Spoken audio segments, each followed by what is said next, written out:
This meeting is being recorded. Yay, yay, yay, yay. Welcome to the 6th episode of the Tilt Report with James and Jeremy. My name is James. His name is Jeremy. This is my cat, Meredith, as you can see over here on the couch, giving herself a bath. Meredith is very hygienic. She has always been very hygienic her entire life. She is the prettiest cat that I have ever had in my entire life. Jeremy, are you a cat guy or a dog guy? I'm a big dog guy. I have a 6-year-old corgi who you could probably see his hair all over my hoodie if the lighting is right. I think corgis are great. I have a friend who breeds corgis actually. Oh, really? So she currently has 7 dogs, has 5 corgis. She gave away like 4, maybe 5 or something Wow. like that. So she's a big corgi girl. And that's great. I think corgis are good. My problem with dogs, and it's not like I wouldn't say that I'm anti-dog. I think dogs are Yeah. fine. But the energy, man, they are just so fucking excited to see you. Yeah. And look, I like being desired and wanted, right? Like I'm a human. I'm a man. I like the attention, right? But sometimes it's like it's not that cool, dude. I'm not that Down. cool. And you're a dog and you don't know that, but like I'm gonna need you to just fucking give me some space. Like we're gonna need to take a break for a little while. Let me figure my shit out. You go figure your shit out. And then we can come together, later on, maybe. That's why I like cats, because Meredith here, she's gonna lay down on that couch after this hygiene session, and she's gonna nap for like Yep. 5 hours. All right. And Margaret and I, we're going to Nashville today. All right. We're not even going to be home when she wakes up. We'll get home. She will be napping somewhere else. And then later, we'll get home. She's not going to do shit about it. She's going to be like, she'll lift her head up and be like, all right, they're home. She'll go back to sleep. That's great. If she was a dog, she would sprint down the stairs. There'd be slobber everywhere. Her little nails be all over the hardwood floors downstairs, getting Yep. all fucking crazy, jumping all over us. She'd knock over my child. I'd have to be mad. Like, it's so much, man. Dog energy is a lot. So I personally am a cat person, preferably. One day I would like a dog, but dogs are just, man, they are a lot of energy. Yeah, they are a lot. You actually would not like corgis then because they are massive amounts of energy. They're a herding breed, so like you'll get like the barking, you'll get the following around, you'll get definitely very excited when you come home. So yeah, if you ever do get a dog, I would suggest not getting a corgi for your personal preference. Yeah, when I get a dog, it'll end up being a husky, or it'll be a Malamute or something like that. It'll be a dog that matches me, right? Like big and Yeah. and just wants to hang out most of the time. That is There you go. my kind of dog. So yeah, that's how we're gonna open this, is talking about cats and dogs. How is your golf things going here? What stands did you take? Yeah, I said on the show on Thursday, I took a big stance on Matt Fitzpatrick, who is currently top 5 right now. People were a little bit scared of his neck injury. He came in at 8%. I was like, that's a good play. So that's my biggest stance. I have a lot of Rory, a lot of Finau, Scheffler as well, Cam Young. So I'm doing all right. I don't have enough 6 out of 6s for some reason, because I think my bottom guys like Aaron Wise was terrible, Patrick Rogers is terrible again. Gary Woodland decided to go like +5 on the last 4 holes. So my 6 of 6s is not too great, but overall I'm like doing okay. How about you? You got some bullets. Well, I have Pendrith this week, who Oh, completely fucking imploded round 1. I mean, yeah. 6 over round 1, I think. And 6 over round 1 when I had Rahm and Cantlay. I mean, my single entry is like Rahm, Cantlay, Pendrith, Will Gordon, Tom Kim, and somebody. Montgomery, I think. I got a lot of good stuff going on there, outside of Pendrith. So another week of a 5 out of 6 where, I'll probably have the winner in my lineup. I will probably miss min cash by 17 fantasy points, and I will continue to be tilted about having fucking Pendrith. But overall, I think models doing pretty well for the site, and for subscribers. I think outside of a couple guys, things looking pretty good. If Rom didn't completely just implode the last 5 holes, things would be looking really, really good. But golf this week has been okay. Has not been terrible. Today for the DFS slates, we have some early stuff going on for NHL. I think we have a 3-game slate at 12:30 p.m. Eastern. We have a 1-game showdown for Toronto versus Washington for NBA at 5 p.m. Eastern, followed by a 5-game slate. Pretty nice little 5-game slate at 7:30 p.m. Eastern. There's only 6 seats left for the Fantasy Basketball World Championship. I should continue to fire at them and just hope that I end up with one. But outside of that, contests look fine. They're pretty regular. There's an 888 today. The 203 max, which is okay. I prefer the 200 when it's 444 with 80,000 total prizes rather than the 40,000, but it is what it is. And then we have XFL, which I won't play, but people are playing. And the prize pools still look pretty good, and I'm actually surprised by that. So, have you been playing? Good. I want to today. I'll see if I have enough time to get some lineups out there. But yeah, the prize pools are good. Contests they didn't fill last week because last week there was a weird Thursday game start. So the classic 50K to first contest was like, I think it had a little bit of overlay, but the week before the 100K to first filled like really, really quickly. So I think the contest would fill today. But yeah, people are playing XFL, man. Like it's pretty good out there. So I'll try to play, but I'm not sure. I gotta make sure I get some time. I gotta go to the grocery after this. So I think there's enough people offering projections and optimizers to play this year. There weren't enough companies doing it last year, and this year we obviously have ETR and those guys putting out some pretty good stuff, and Run the Sims does a really good job too. So I think there's enough people with projections and optimizers out there to actually make it something worth playing. I don't want to jump in, but I might. I don't know. We'll see how this month goes. I have some announcements coming out for Paydirt that I'm gonna put out here pretty soon. Nice. Regarding the baseball season. For those that listen to the podcast, I'll give a little sneak peek. There are going to be sports specific. There's going to be sports specific subscriptions that I'm adding this year. So that's something that I have never done in the past. So there will be a baseball sports specific. There will be NFL. There will be NHL, but you'll be heavily incentivized to just get the fucking main package. Like just get all the sports together, because when you look at the pricing difference between the sport specific and all of them, you're just going to be like, why the fuck would I not just get the full package? So that's one thing. I might do a yearly subscription. I'm not entirely sure. I would like that. I don't like yearly subscriptions though. My problem with yearly subscriptions is that on a month-to-month basis, I mean, a yearly subscription is fine, but when you do out the math on a yearly subscription from a content creation standpoint and from owning a business, right? The monthly subscription, with a yearly subscription, you have to give a discount off of the monthly, right? Like you have to. Right. So if I am doing $30 a month for my monthly subscription over at Paydirt, and then I want to give out a yearly subscription, the general standard is to give off 2 months. That's pretty much what you do with yearly subscription. So it would be instead of $360 for a full year, you'd pay $300. Yeah. So then I miss out on 2 months, right? And that's fine because I have the security of a full yearly subscription. Say that 50 people get that, and I get like 15,000 or something, whatever, from yearly subscriptions, and then that's just in the bank. That's nice, but there's a couple problems with it. One, those 2 months are really, really valuable. If there's 15 people that end up getting a yearly subscription, then I'm missing out on what is that, $900 or something like that? Yeah, of course, a year, it's about $1,000. So that matters.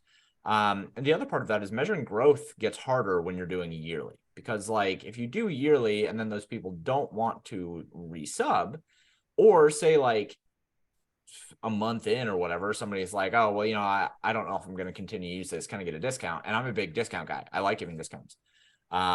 Then I drop out on however much that is, rather than just having the recurring monthly stuff. Right. So I don't know.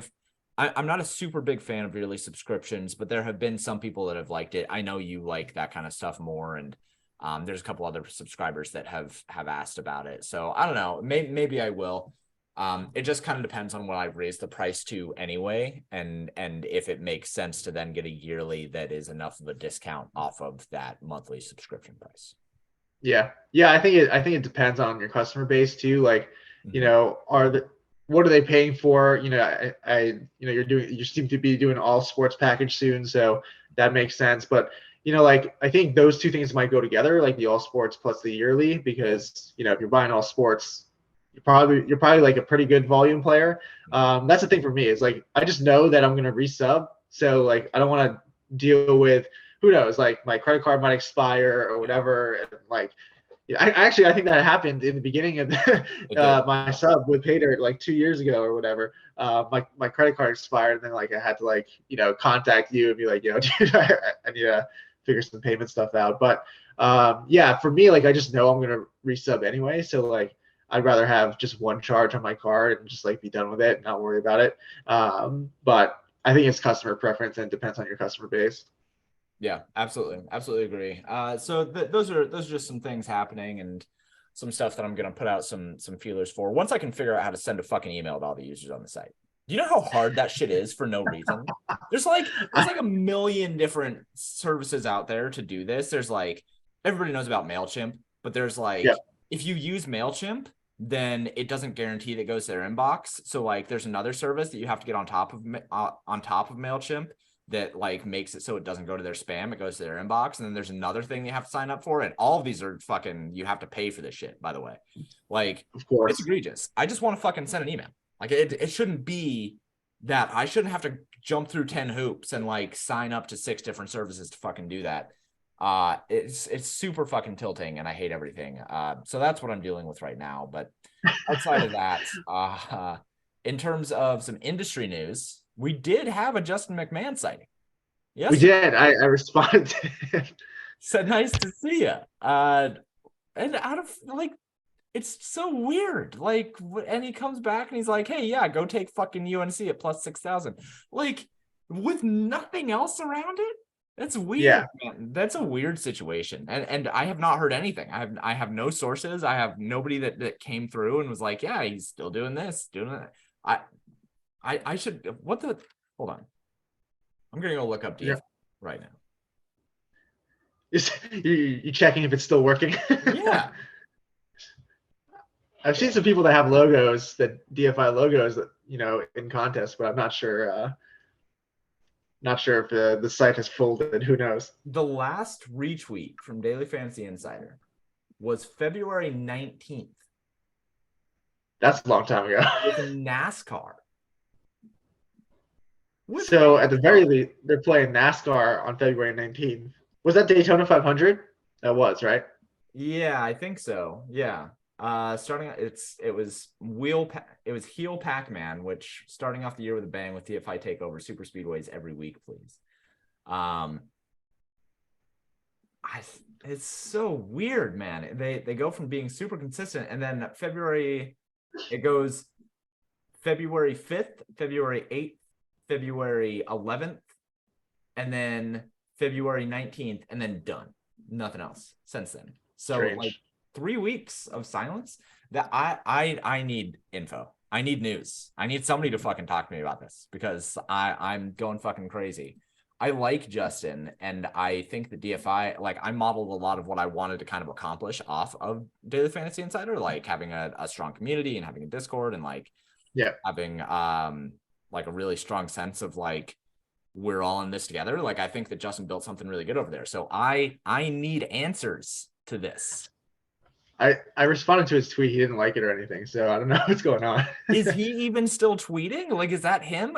Okay. I think that maybe it's an intern. It's an intern. I mean, I don't know where Justin. I told you, like, what was it?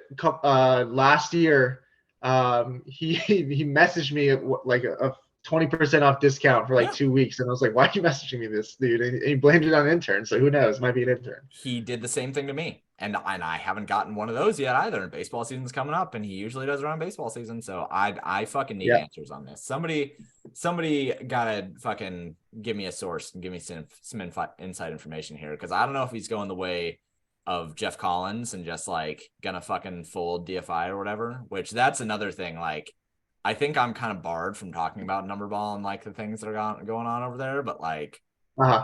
That's another thing that we're gonna have to talk about here pretty soon, because that is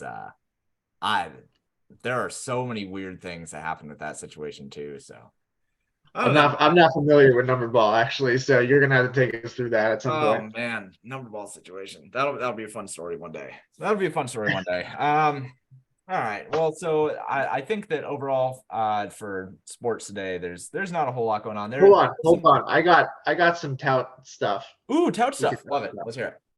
Have you seen the interactions between BobbyHare and RBX? Oh no, I haven't. BobbyHare's the new guy over at RPS, right? Yeah, and he's like a good guy. He puts out like an early core for NBA in the mornings, pretty much every day. He's pretty consistent with it. Seems like a decent dude. But I mean, RBX has something with Big T where like they I don't know. It's like pretty personal. It feels like they're like straight up insulting each other. And like RBX blocked Big T, or Big T blocked him, and then RBX messaged him on Instagram or something like that. And Big T was like, "Dude, get a life." It's pretty wild. And for a dude that supposedly quote unquote retired from DFS, that's RBX, quote unquote retired. He seems to be pretty active in the I hate RPS streets. So just take a look at some of these tweets and replies between them. Like it's pretty bad. Yeah, I'm going through one of the most recent ones right now, and yeah, like RBX calling him out for being a losing player overall. And yeah, I mean, look, RBX, like, so BobbyHare, you understand the concept of 1099, right? You don't receive one if you lose money. Let's see your 1099 roto tracker, big guy. And then he fucking RBX is like, here you go, big guy, and posts. He's like, yeah, I mean, he's very profitable. Obviously, RBX is a fucking good player. Yeah. And then BobbyHare never posted his. He said, I met you and you said that I scam people, lie about being profitable in DFS by doing free content and answering Twitter questions. I'm not going to take shit from you because you've won a milli. And then RBX said, I've done a lot more than that. See you later. And like, okay, here's the thing. I believe in punching up. I think that if you're going to take swings at people, you should only punch up, like never punch down, because punching down is just bullying people, right? Like that's not cool. So always punch up. So RBX certainly punching down here because it's BobbyHare guy. Like, I think he seems like a good player. I think from what I've seen, I haven't seen his roto track or anything like that, but he seems like good. Yeah, player. I mean, he seems fine. Like, there's even if he's posting like an early core, like it's not anything to get all like crazy about. I don't know, man. Something's going on with RB. Like his Twitter personality has gone from like pretty nice guy to like he's getting to like beefs and like he's throwing out like insults about people's moms and stuff. I don't know. like it does something to you. It's been wild. But the thing is, like, he's supposed to be retired. Like he made a post like 4 months ago where he said, yeah, I'm going to retire from DFS and not play that much. And I'm going to play poker again because I feel like there's not much of an edge anymore, is what he said. And then lo and behold, he's in like every one of my NBA contests. So I'm like, what the heck is going on? And then he gets into this spat with Big T. This is like maybe a couple of months ago, so you might not be able to like pull it up. But like they were going at it.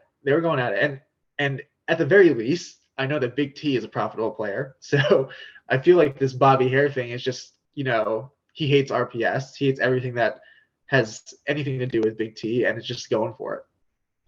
Yeah. But I agree on the punching down. He's definitely like posting screenshots of like Tony responding to him. I know, it's crazy. Like, what are we fucking doing here? Yeah. And like every day he's tweeting like Davion Mitchell, great effort, pal. You won't be in my lineups in the near future, and nice minutes limit for Paul George. And like, there have been a lot of players that have tried to retire and just haven't been able to, and I get that. Like, yeah, one, if you're playing DFS, like it's a good source of income so long as you're good, and two, it's fucking addicting. Like that's the other thing that yeah, people man. don't necessarily talk about, but it's addicting. It's gambling. So I understand not being able to quit, but like, here's my assumption here. And RBX, don't fucking come at me for this. All right, we're just speculating here. Just fucking join the train, have some fun with it. My guess is that he very likely saw that there wasn't much of an edge left in DFS, tried to go back to poker, and then found that the edge was not as good there as he thought that it was. John George, another guy, he worked at esports department. Love that guy. He's awesome. He's really smart. He currently is doing a full year challenge of trying to go back to playing poker professionally and doing very, very well. Making, I think his last update was about $470 a day or something like that over 8-hour shifts. Like he's doing really well. That's pretty good. But it did take him about 4 months or so to like remember how to play correctly and not make dumb mistakes again. So I don't know. RPX seems like he maybe lost a little bit more money than he thought that he was going to, and trying to go back to poker, and is maybe taking it out on the DFS industry a little bit. That being said, I always am here. Be careful, you might get some unhinged tweets that I sent know at you. it's gonna happen. Look, RBX, I think you're a great player. Don't fucking. This is all speculation. Just DM me if you have any info or whatever. I'm happy to hear it. Give me more sources. We're about the trauma here. That being said, I think that all this kind of stuff just fuels fire, and personally, I think that any publicity is good publicity, right? And especially in RPS's situation here. So I think that going after anybody at RPS is not the way to take shots at RPS. Like that's just, it doesn't work that way. Well, we talked a little bit. Yeah, and we talked a little bit a few weeks ago or last week about like the RPS community and like how they've been so successful, and you can see it in the replies. Like there'll be people that defend them and are like, I've won money on this site, which that money talks, and people use RPS and are successful. So like you're gonna get them to defend, and like they're all about that. They're all about, oh, I do it for the subscribers and the members and all of that. So it's interesting to see this stuff come to light. But it's I'm following closely because I'm like, do we need this? That's like, a good call out. Personal Anybody who has info on the Justin McMahon DFI situation, or if RBX listens to this and wants to DM me about like all the hate that he has for RPS, man, fucking give it to me. Like I'm just thirsty for all this drama, man. I'm so into the sources right now. After having a couple of people come to me about the RPS stuff, like last week, I'm like, yeah, just give me. Everybody come to me, just give me the info. I just want to be like the drama head of the DFS industry at this point. It's so fun. Yeah, man. Go to James. Don't go to me. Yeah, no, come to me. Come to me. I got it. I'm pretty much always around. I'm a small fish. So we got a couple NBA things. If you want to take a shot at a seat at a qualifier, you only got a couple more chances left. I'm gonna take some shots today. I'm pretty sure. Just because. Oh yeah. Yeah, I mean, I might as well. I'd love to have a seat. I think live finals are awesome. So. I'll see you there. And also there's only a couple seats left, so I got to take my shots while they're still there before baseball season starts, and my bankroll is completely fucking taken up by that. So, what are your closing thoughts? What closing thoughts you got? Yeah, just be happy. That's all I'll say. Just be happy. We don't need this DFS wise or life wise. Just chill. Like. Shit's not that serious. That's what I got. Absolutely, I agree. My closing thoughts will kind of go along that vein. Don't waste time on things that don't bring value to your life. Like, and this goes for like actions and jobs and friends and relationships and fucking shit that you read on the internet. Like, if it doesn't bring a noticeable improvement to the way that you are living your life, or if it does bring a noticeable downgrade to your like mental capacity or the way that you're feeling about things, like just fucking stop. Like, just, you don't need it. You don't need it. I have a lot of friends and a lot of people that I like follow on Twitter that are, I just constantly see them like imbibing in this bullshit and like arguing online and trying to find ways to somehow flaunt their fucking peacock feathers to shit that just doesn't matter, and or like trying to maintain relationships or friendships that are just purely drama based and just like they just bring chaos to your life. And it's like, I fucking promise, I understand that sometimes life can be boring when you're happy, but like just revel in the happiness, like just appreciate it. It doesn't need to be chaotic and drama all the time. So I got a follow up. Actually, I got a follow up closing thought after you. Okay, yeah, let's hear it. Yeah, go for it. Yeah, no, I mean, I think along the same lines, I do want to give a shout out. I'm not sure if you know this guy, Will Sue. He won the Millie last year on one entry for, and you know, he's an ETR sub. Just one of the nicest people in the industry. He sent me a little care package for my impending son to be born in 3 months. You know, I've never met the guy. I've only talked to him online, but like he's just the nicest dude in the world. So be more like Will. Like just you know, chill out, be happy, help people that you connect with, whether they be online or in person. Like this guy goes above and beyond to just be nice. And so I wanted to make sure I shouted that out and just ended us on a positive note. That's awesome. Great note to end on. This has been episode 6 of the Tilt Report. My name is James. This is Jeremy. If you guys like what you hear, please download on Podbean and subscribe on YouTube. I'll have more YouTube stuff as well for Paydirt and everything like that. If you haven't already checked out paydirtdfs.com, you should go do that. Getting ready for baseball season. If you have not checked out ETR, which I'm sure that you have if you're in the DFS industry, you absolutely should go check out Establish the Run. Thank you guys so much for tuning in and listening to us, and we will be back on Monday.